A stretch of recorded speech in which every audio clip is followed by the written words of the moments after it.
Welcome to the Powerful Ladies podcast. I'm Kara Duffy, and today's guest is the Honorable Amy Sagel, a judge in the Orange County Superior Court system in the area of family law. In this episode, we discuss the ethics and morality a judge must uphold, the workings of family law, the weight of responsibility and power a judge holds, and how judges make their decisions. She's also up for reelection at the time of this recording, so we dive into what that means, why she's challenged, and how you can support her. Which is a great reminder that there are so many important elections happening this summer and fall across the U.S. Take a moment to research when elections are happening in your community and who is running. Our lives are so much more impacted at local elections than we realize.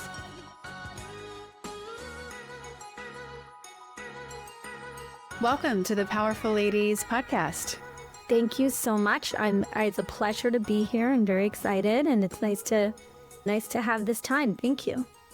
Let's begin by telling everyone your name, where you are in the world, and what you're up to. Okay, wonderful.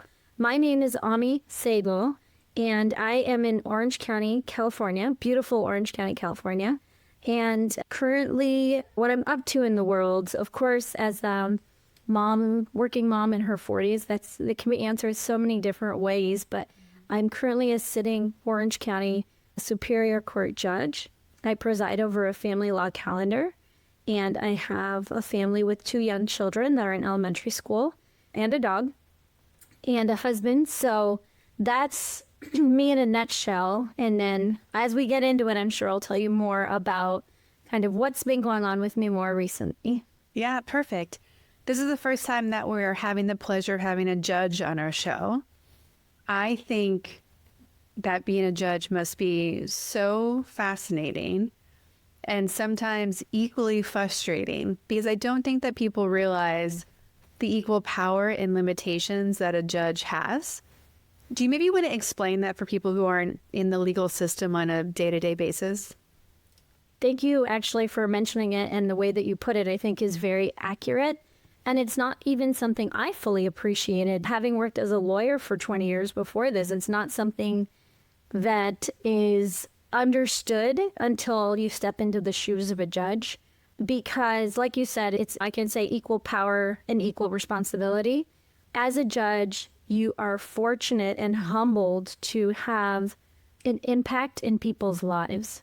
And that's very hard. It's very hard actually to sit in judgment of people and know that how you rule is going to affect not only the people sitting in front of you, but likely so many other people that those individuals are connected to. And I can get into the specifics because I do family law, so that's even more important with what I do. But it's not an easy thing. And in order to first become a judge, that's why the vetting process is so intense. It's because once you're there, what you say and the way that you apply the law, it has such a profound impact on people's lives. And then equally are your limitations. And before this, part of my career path before this included working as a federal prosecutor. So, to me, I likened some of what I was going to be doing as a judge in public service as to what I did as a prosecutor. And there are specific limitations and ethical responsibilities you have there. And even I will say any attorney that's a barred attorney in any state has ethical duties. We're called officers of the court. And the reason for that is because we have to strenuously and appropriately advocate for our clients, but we can't step over certain lines as officers of the court. Well, as a judge, all of that is heightened, and ultimately, not only on the bench, but also in your life, you have to think about the appearance of everything that you're doing, whether it's a political activity, something that you might say at a party, the way you might behave out in public. All of that ends up being a reflection on you as a judge or you as a bench officer. And so in California, we are governed by what's called the California Code of Judicial Ethics, or the judicial canons.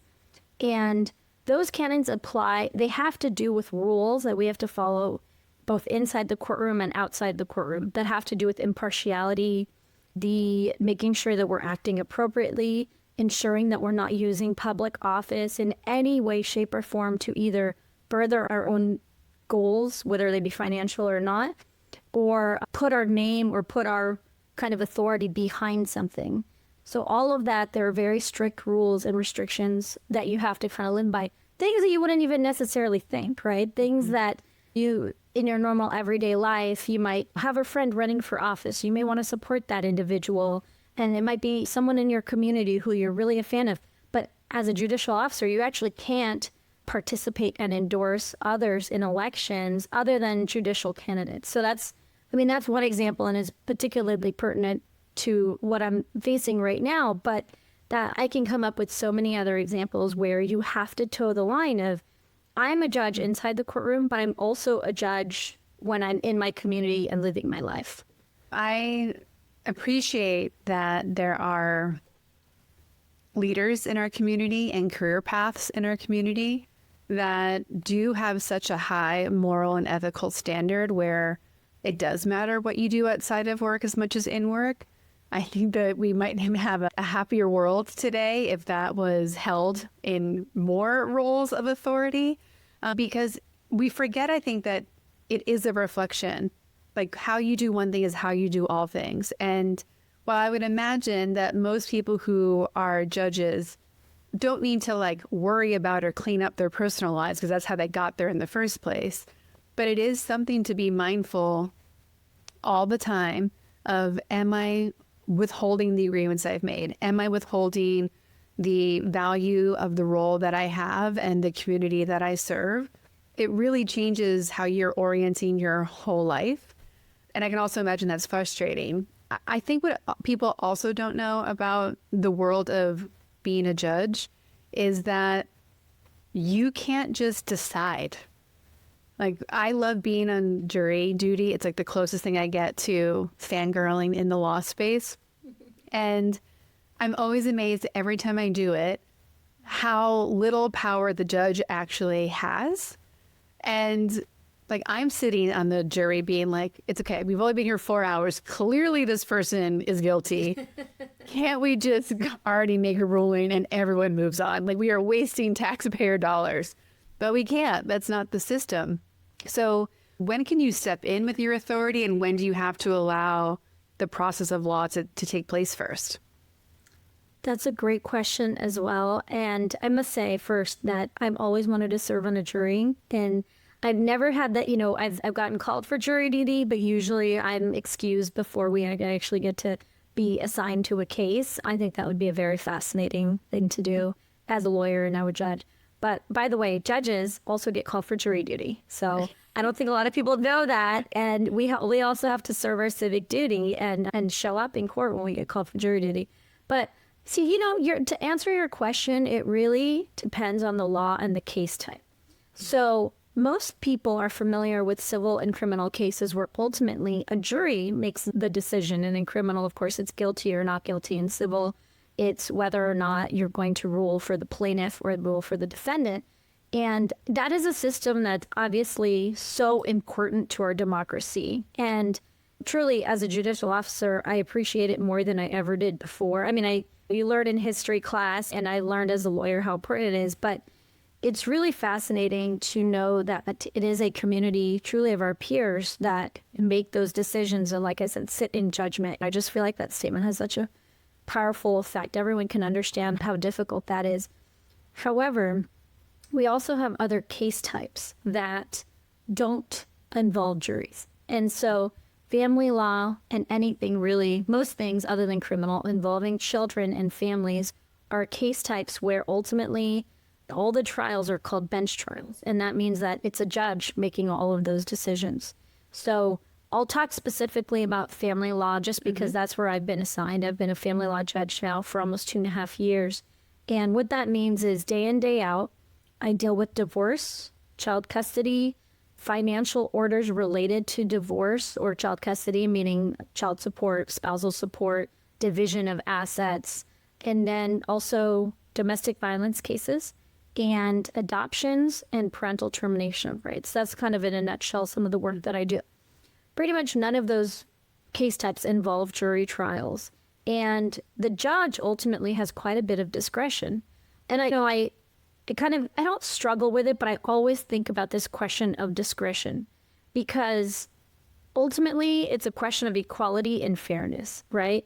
And I do think that you need a blend of the two. But the reason I find it so interesting is because if you were creating a society, then is it better to have the same exact rules apply to everyone, almost robotically, in order to ensure that you're treating everyone fairly? Or is it better to create a system where the judge has the discretion, where you can consider specific circumstances? Because the fact is, we're not all the same. We're not all going to come to court with the exact same situation.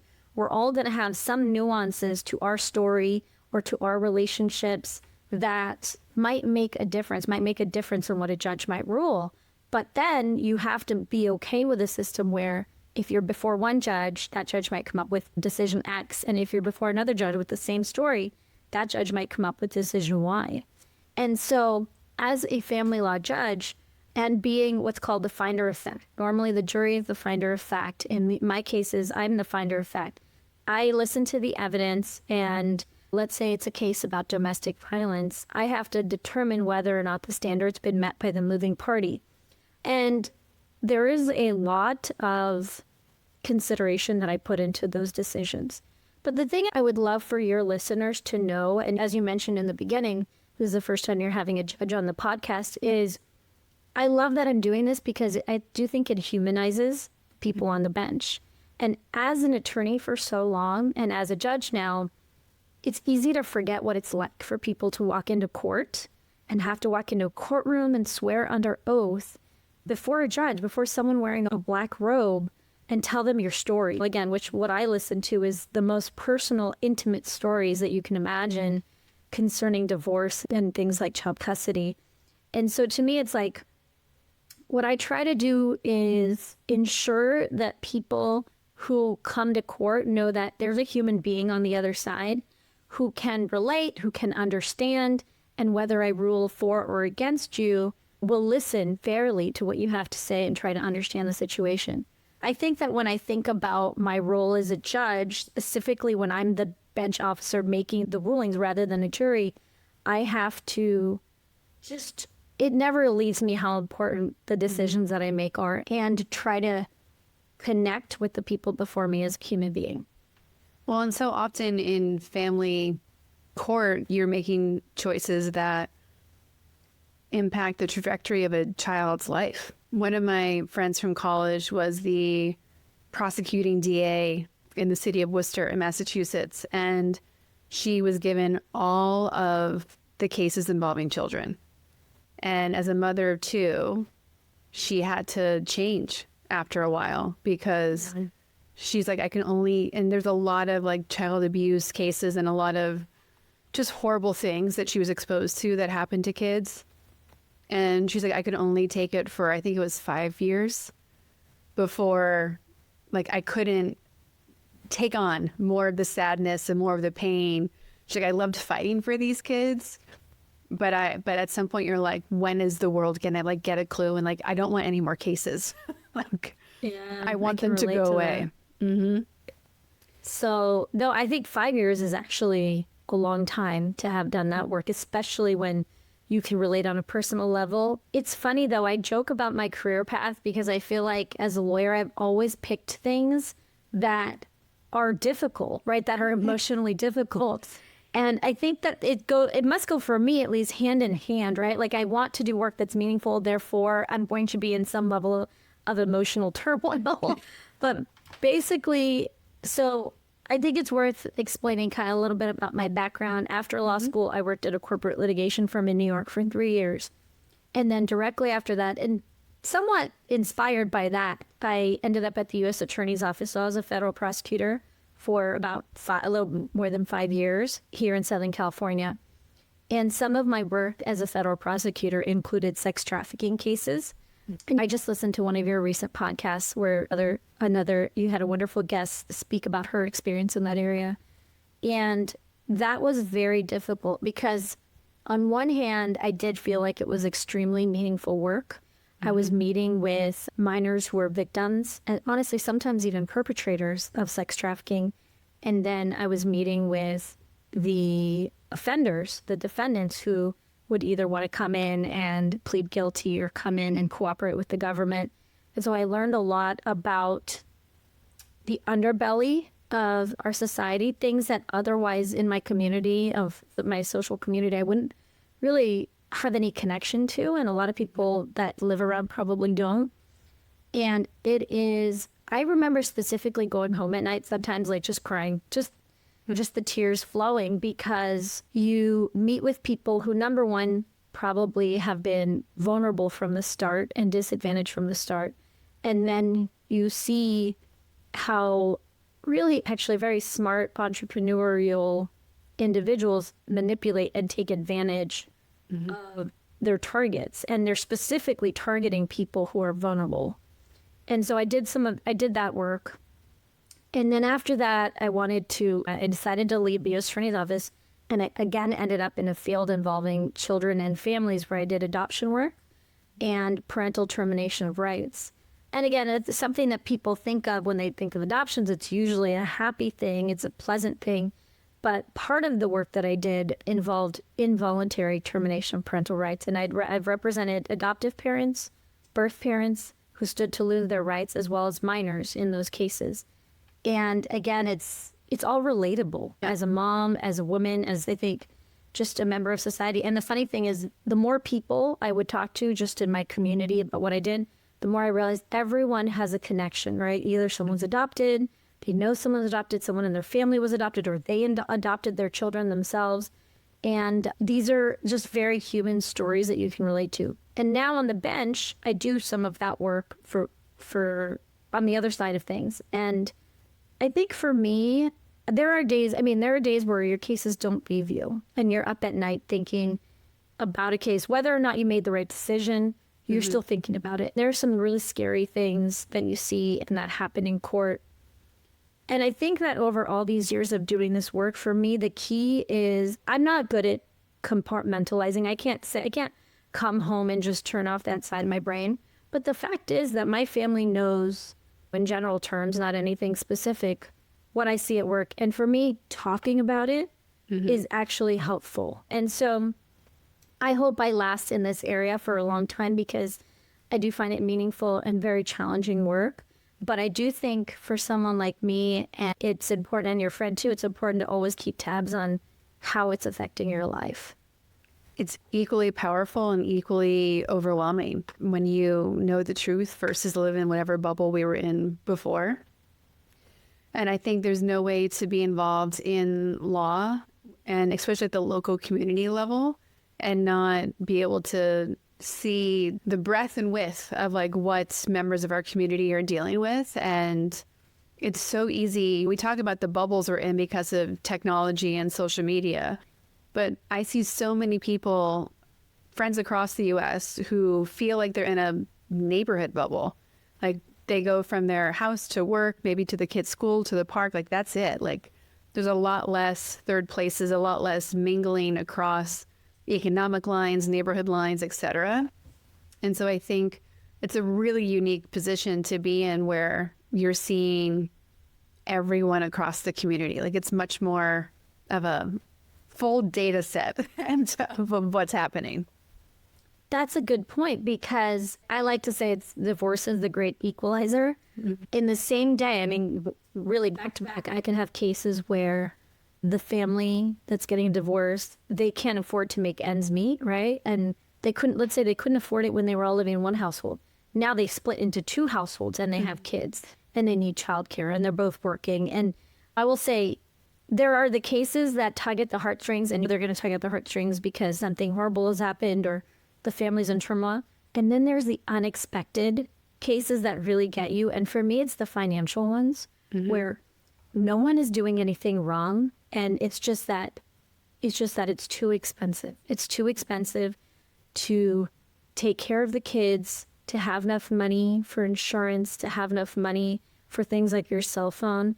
And you can't afford child support because you're doing everything you can to stay afloat. And we have a lot of those types of cases. And then right after that, I might have a family where, the support on a monthly basis is in the six figures, right?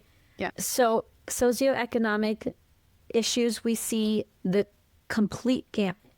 And we see that with respect to race, gender, sex, every kind of category that you can imagine, occupational status, educational status, everything, that every people everywhere sometimes go through divorce or family situations that need help in court. And it is interesting because we don't talk about it really as a society, right? And part of the issue with that are all the mental health issues that I see in court.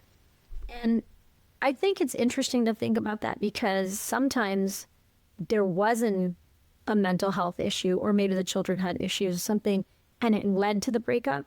Or sometimes it's the other way around, where the breakup caused so much turmoil that now you're in the situation where you're emotionally and mentally drained, and you're not as healthy as you need to be. And I would say that's an area where we as a society and we as a system have some work to do, right? And I think we've come far, right? Even the stigma surrounded with going to therapy or going to counseling or seeing a mental health professional, that's changing, and that's changed in some circles.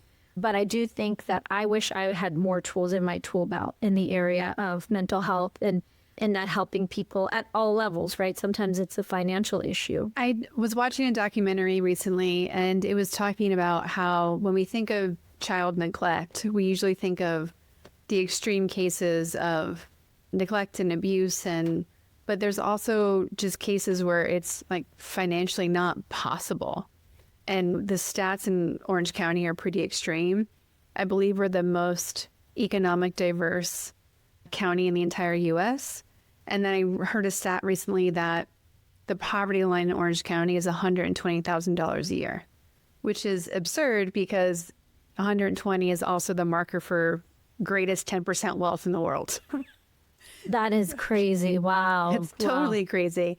So I can imagine how there are families, again, doesn't matter what you're making, if it's all going out the door, like it's still tight, and that impacts what's available for kids more than anything else. And I know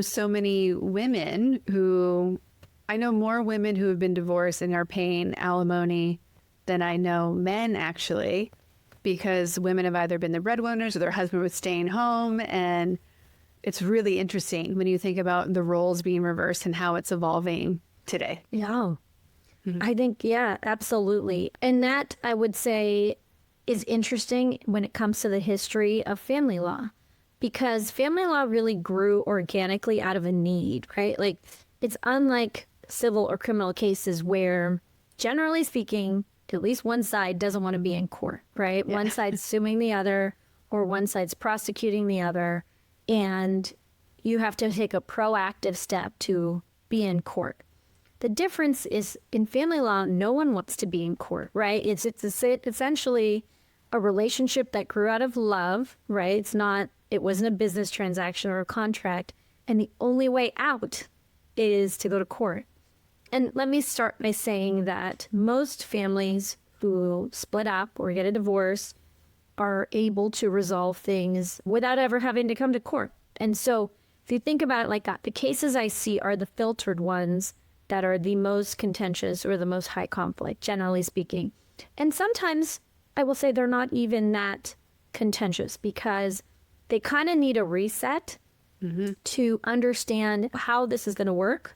And then they go on their way and we don't see them come back that much. There's other cases, however, where it just takes a lot more work to get the families on the right track, if they can even ever be on the right track. And so from my perspective, the interesting shift in family law is that before I was probably even practicing law, the way family law worked was the attorneys would go into a back room with the judge and make certain decisions and come out, and the parties would then hear, okay, here's what we're going to do.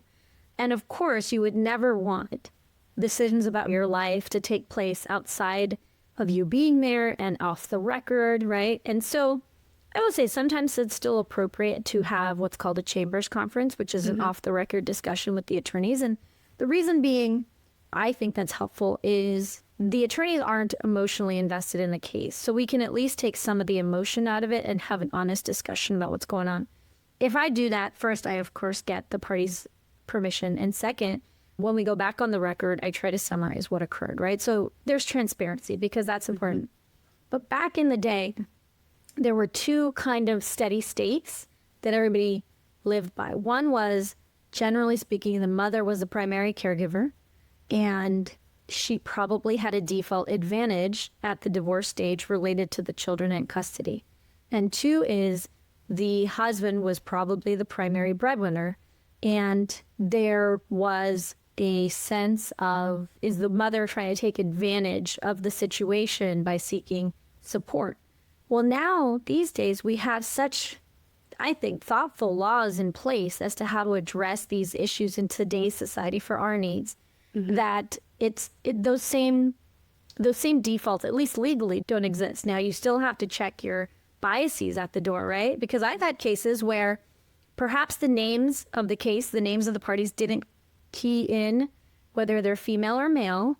And I'm reading through, and you have certain assumptions, and you have to be careful of those assumptions, right? Sometimes they're not what you might kind of immediately go to. And importantly, when it comes to custody, there is legally no difference between mother, father, and of course, in this day and age, we have same-sex couples too, right? So, I mean, we always did, but now we recognize them in a legal way. But basically, in those cases, the parties are entitled to consistent and continuing contact. Both parties are. Now, that doesn't mean you don't think about what has the family been doing, right? Because ultimately, you want to ensure that the children are in a situation where there's not a change that's too jarring for them as well. So that plays into it. But I will say sometimes what you'll see is a situation where one party, mom, dad, whoever, was the primary caregiver, and now the household is split into two. And sometimes it's hard for that individual to accept the fact that they may not now make all the decisions, do all the dentist appointments and doctor's appointments. They may not take care of all of the meals, right? And that is a learning curve. There's a process that you have to kind of accept and understand that, because there are children, right? Like, you want to have all the control. And when you have two households, you don't necessarily have that. Now, the same exists when you mentioned, like, in the financial realm where, yeah, I've seen plenty of cases where you have a father who's the main primary caregiver at home, or even maybe they both care for the children, but he makes less than the mother. And the rules apply the same way. So I'm lucky to live now as a working mom, right? As the person on the bench, I'm able to apply these rules without considering gender and these traditional roles. Yeah. I'm going to go into some questions that feel free to say skip, because I don't know where they fall and what you can or can't answer. But with the state of the world today, when I'm looking at how I can find peace, a sense of normalcy, a sense of the right thing happening, I've been really working on building my village. And what does it look like to be a good villager? What does it look like to come and be more involved at the community level? And I wonder if you feel any pressure being so active in our community to be upholding moral and ethical lines, maybe even more so based on what we're seeing, how the laws being used or not used appropriately. Like, do you feel more pressure to be like kind of holding the line in the work that you're doing every day? I think that it more than ever, I am very conscious and aware of the importance of my role as a judicial officer. And it's never, at least for me, it's not an ego thing, right? Like, being a judge, I'm very lucky. And I will say, people being on this side of things, because I'm still closer to being an attorney than I am a judge, meaning I was an attorney for about 18 years before I became a judge. So that's the steady state for me. And I have a funny story about when I first took the bench and I was hearing cases and people call me Your Honor and things like that. I think at one point, instead of referring to someone as counsel, I said, Your Honor. And everybody laughed. It's a funny moment. But seeing things from that point of view, that people automatically, a lot of them, not everyone, have faith and trust in judges. It's very humbling, right, to be in that role and to know that because you're wearing this robe and you're sitting in this courtroom, that automatically you have an important voice and an important role.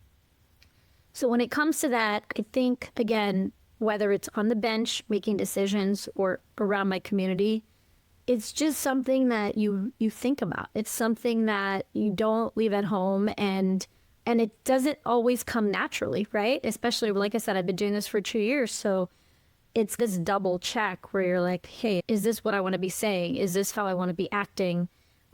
Can I express this in a more empathetic way? And as a human being, you're not always going to meet your goal. There's going to be times where you're like, I got frustrated and I shouldn't have, or I should have thought about that better. I should have allowed them to say one more thing, whatever it is.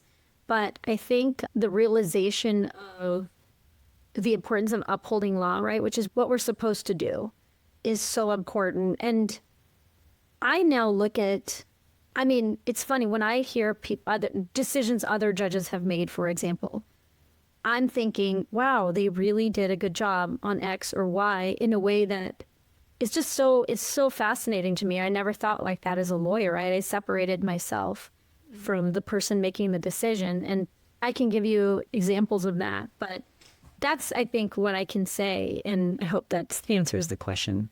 Yeah, I think so.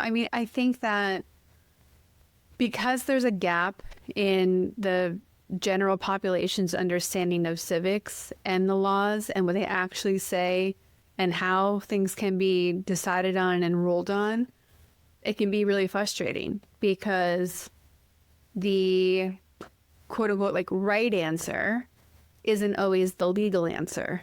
And it can be really frustrating because, how laws are implemented and changed. Some of it does happen in the courtroom based on a ruling, but often it has to go somewhere else. And you're only tied to usually precedents or what the law says. And you're like, this is the box that you have to work in. And so I can imagine there's moments when you're screaming at the wall being like, someone else fix this because I can't change it over here. Yeah. Oh, you're absolutely right. We have a very collegial bench. I can walk into anyone's chambers and ask questions or talk if I'm struggling on a decision or want to talk through a specific case. And I've done that where I'm like, there has to be a way for the right answer to be the answer. But whether I can get there or not, let me start by saying to most of family law or their self-represented litigants. And when you say frustration, that's with a capital F, right? Because first of all, imagine you're already weighed down by anger, resentment, sadness, right? Because you're probably going through this breakup, this family breakup, or going through domestic violence or been accused of domestic violence, something that's horrible and emotional. And then you have to fill out the right forms, right? Like you have to know how to get before a judge. And even as a practicing attorney, if someone asked me to file a dissolution case, I wouldn't have known exactly what to do. I would have had to really learn about that area of law as an attorney. So as someone who may have never before stepped into a courtroom, to know what to file. And then once you file it, you have to get a date. And then once you get a date, you have to correctly serve that paperwork on the other person. And once you do that, you have to then file a proof of service to show the judge that you did correctly show the other person in the courtroom. That is an uphill battle. And I'll have cases, I can give you an example where, let's say the parent's there, they're seeking sole legal and sole physical custody because the other parent's just been MIA for like the last 2 years, right? So they come to my courtroom, they have filed their paperwork, they have a date, and I look and I'm like, look, I'm sorry, but there's no proof of service. And I'm like, well, what does that mean? And then you have to walk them through the steps of how they serve the other person. And that's a good example because let's say that parent's saying to me, look, this person hasn't been involved in the children's lives in 2 years. I just want to be able to enroll them in school, or I just want to be able to take them to the doctor, or what is it? And there's ways I can address those specific issues, but long story short is I have to explain to them why we have this process, right? And the reason is I can't just take their word for it. I have to ensure that there's something that shows me that this other person got notice or that we tried to give this person notice. I can't just make a ruling without the other person being there. That would be unfair, right? So once you put it in terms that everybody can understand, usually people get there, right? But that's not easy because reading these statutes don't make any of this clear, right? And it's very confusing. And so I think, again, trying to see it from the eyes of the litigants as best I can is what I can do to ensure that, like, within this little box, people see why the law is the way it is. And, like, I can give you one more example, which is before I start any domestic violence trial, right, especially if the parties are self-represented, I say, here's how I'm going to be making this decision. And I try to explain, like, okay, it's this person that has the burden. You have to do it. It's based on a preponderance of the evidence, which is different than in criminal court. And we try to explain, a lot of us judicial officers try to explain how we will be making the decision, at least so that everybody understands what it's based on. Of course, we can never step over the line of advocating for one party or another. And that's tricky, especially when you have one person who's represented by an attorney and one person who's self-represented. But it's important that everybody understands the rules that we play by, right, in court. And I wish and hope that more people are getting exposure to those rules again, because if we don't know what rules what the rules of the game we're playing are, and most of us don't even realize how many things we have on a daily basis that could impact us. That's why I'm loving, there's been people on the podcast before, like the creator, Reb Maisel, who's a lawyer who's constantly kind of breaking it down for every man to hear things, even about like, yes, police are allowed to lie to you. So no, you don't need to answer any questions. Like just things that people just don't know if they haven't gone through any of that training or education. I don't think people realize on a day-to-day basis that we don't know the laws that are actually controlling our lives. And that's usually from a place of privilege because we haven't run into it yet. Right. And I think the stories that we hear on the news are also limited, right? Like you're not going to get all of the specific facts on why something was decided the way it is. You're going to get like the juicy parts of it. And I'm greatly appreciative of journalism and media, but it's such a hard educational thing when it comes to something as big as the law. And one of my favorite things, I think something like this podcast is, again, amazing to demystify the whole area. But one of my favorite things to do, and we're encouraged to do this as judicial officers, are things like going to constitutional days at law schools, or I'm sorry, at high schools, and having high schools come to court. Because if early in our education, civics lessons like what you might encounter in the justice system or how our legal system works, I think that would be it really should be a foundational thing that everybody learns, right? Because you don't need it until you need it. And then when you do, you might be in a situation that's traumatic. And so you need to have kind of a baseline understanding. So yeah, when we go to high schools to talk to students, that's the best because you get the best questions. Because chances are, even if they haven't encountered something, they've heard stories or they have a family member or someone, and they're curious to understand what they're supposed to do in those types of situations. You hear so many cases of what families have to go through. When someone, a friend, a colleague is asking your advice, what do you wish more families had in place to either make it real fast to work with you or to just skip the whole court process in general? Yeah. Well, I think there are some resources out there that it's worth families exploring. There are clinics and legal aid and self-help through the courts that can help families at least get started and understand what they face, whether it's through a contested divorce or everybody's amicable, they just need to know how to file the paperwork. So in that way, self-help in Orange County courts has come such a long way, and we have such a dedicated staff of individuals who try their best to do what they can without giving legal advice, help point parties in the right direction. The Orange County Bar Association is also a wonderful organization that they have. It's a community, it's an association of lawyers in all different fields, and they have a number of educational tools that are available, including referrals to attorneys who do various areas of law. And I would say, other than that, the general advice I can give, and this is hard, but what happens in some of these high conflict cases is that I think the party starts seeing the trees more than the forest. And it's human. I think if I was in that situation, it would be hard for me too. It'd be hard for me to have the clarity that I can. As a judicial officer outside of the situation, I can maybe see things differently than when you're in it. And what I think the important thing is, You have to be able to be in a position to let go of some of the pain, because if the pain is driving and motivating your actions, it may not only have a negative impact on you because you're going to prolong the litigation in the case, which is not just money, maybe an attorney's fees, but it is so stressful to have ongoing court hearings, to have to come to court all the time, to maybe have to testify against the person that you used to love and subject yourself to cross-examination from the other side, right? All of the horrible things come out, and they probably won't come out in the way that you would like or appreciate. Like, that creates quite a stress and a burden on people that you may not really realize at the beginning of that process.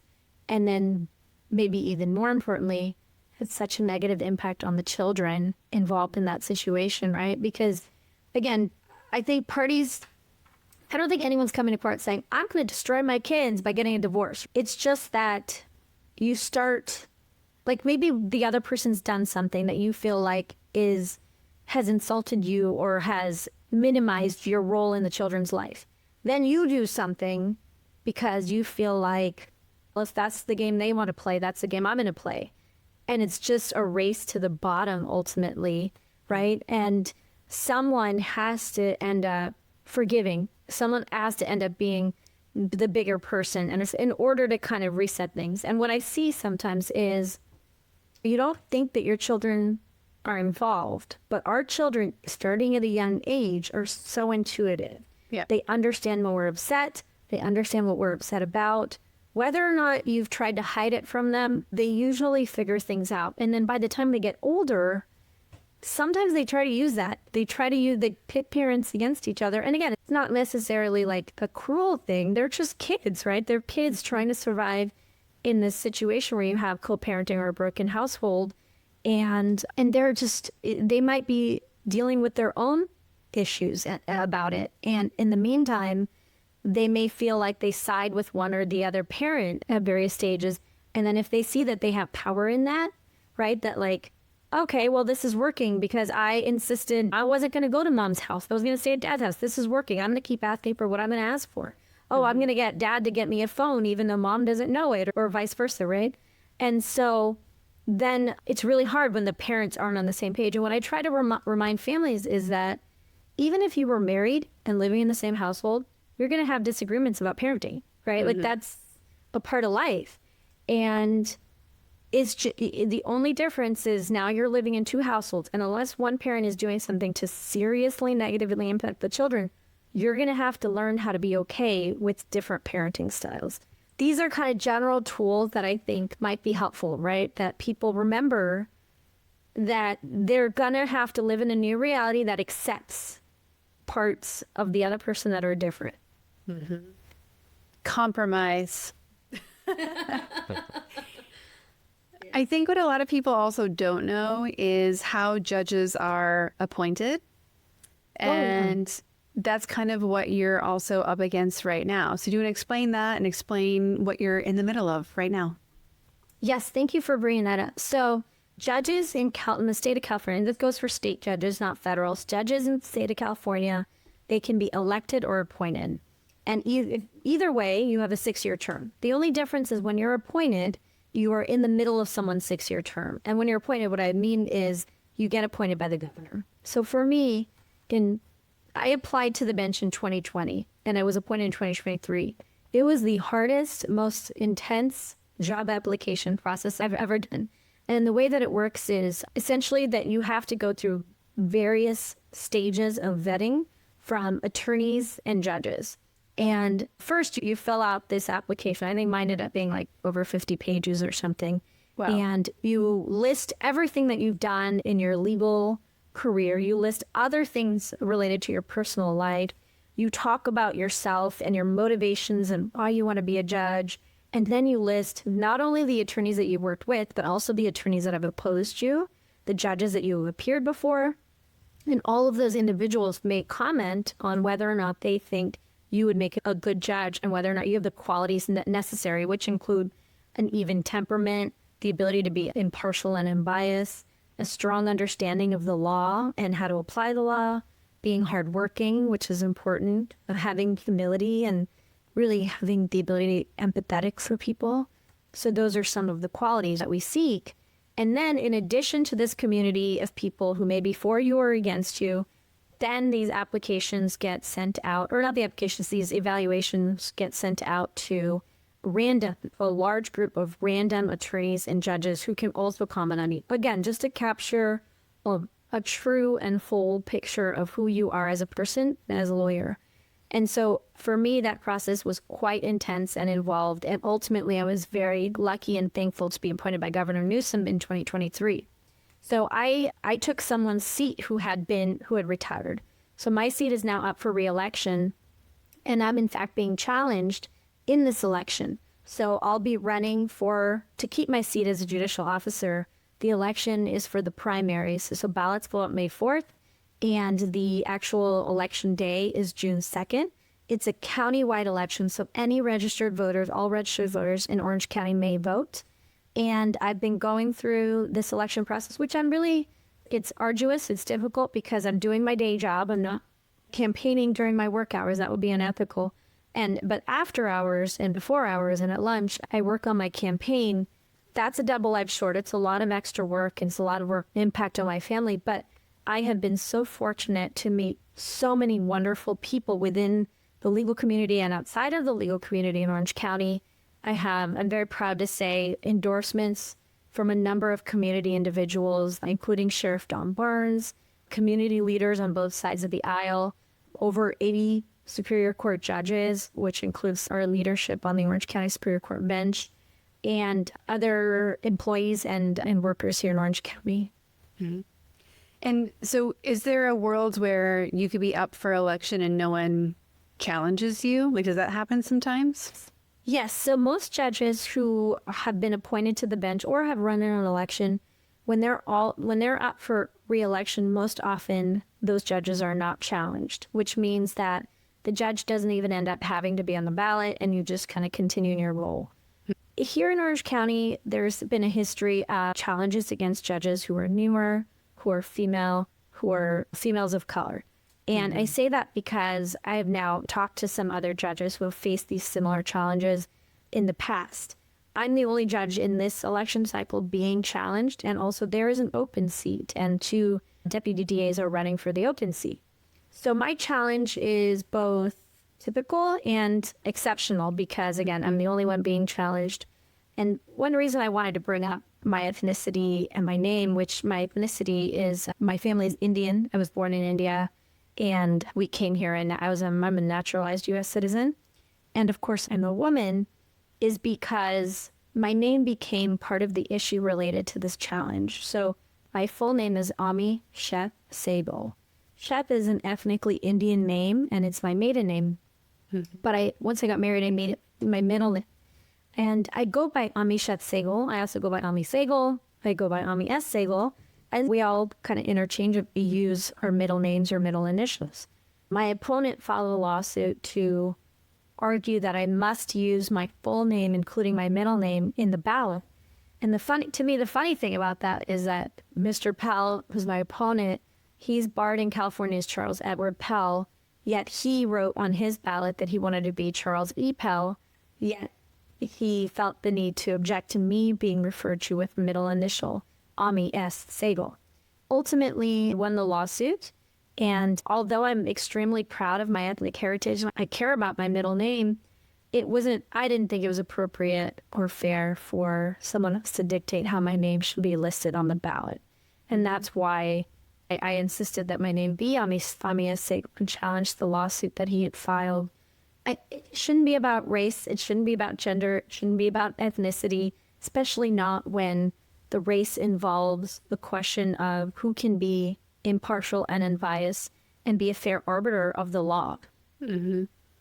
And like, where's the Orange County tracking in like being a diverse judicial system? Like, how many other judges are female? How many other judges are of color? That is a good question, because I'm very proud to say that the bench today here in Orange County is very diverse in all ways.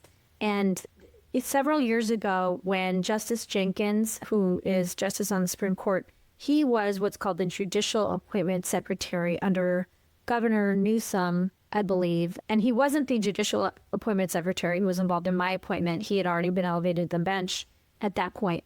But he went around the community around the time when I was thinking about applying, and he talked about the importance of diversity on the bench. Mm-hmm. And really, it was kind of a call to action to many of us attorneys who understood what he was talking about, understood the need, but needed to question, okay, should I be someone that runs? Should I be someone that seeks appointment?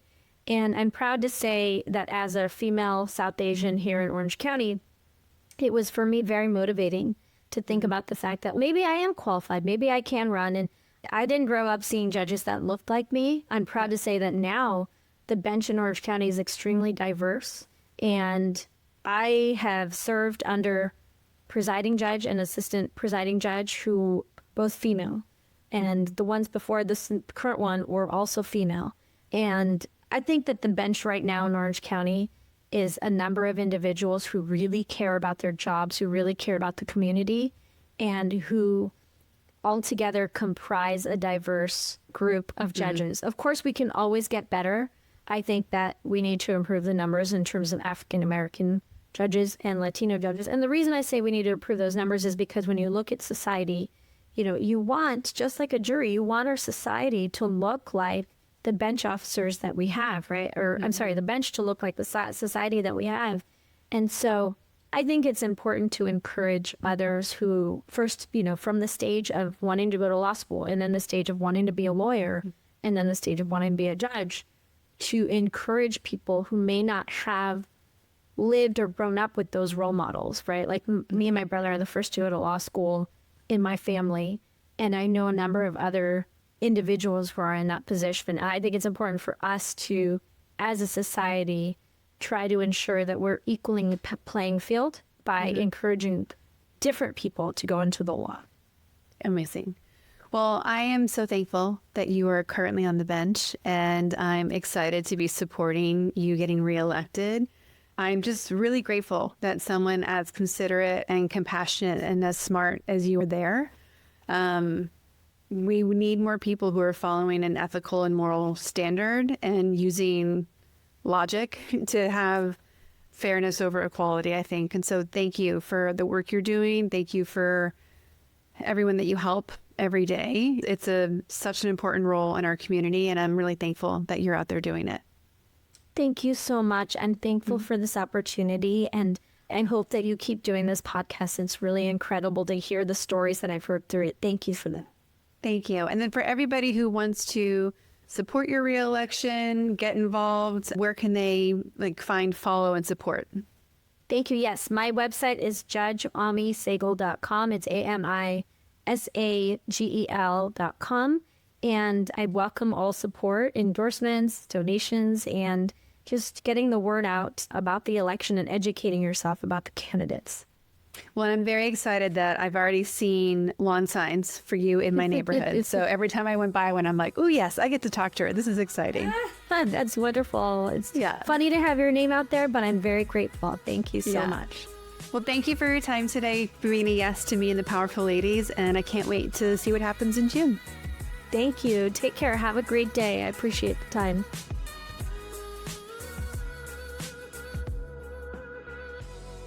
Thanks for listening to the Powerful Ladies podcast. If you enjoyed this conversation, please subscribe, leave us a review, or share it with a friend. Head to thepowerfulladies.com where you can find all the links to connect with today's guest, show notes, discover episodes, enjoy bonus content, and more. We'll be back next week with a brand new episode and new amazing guest. Make sure you're following us on Instagram or Substack @PowerfulLadies to get the first preview of next week's episode. You can find me and all my socials at karaduffy.com. Until then, I hope you're taking on being powerful in your life. Go be awesome and up to something you love.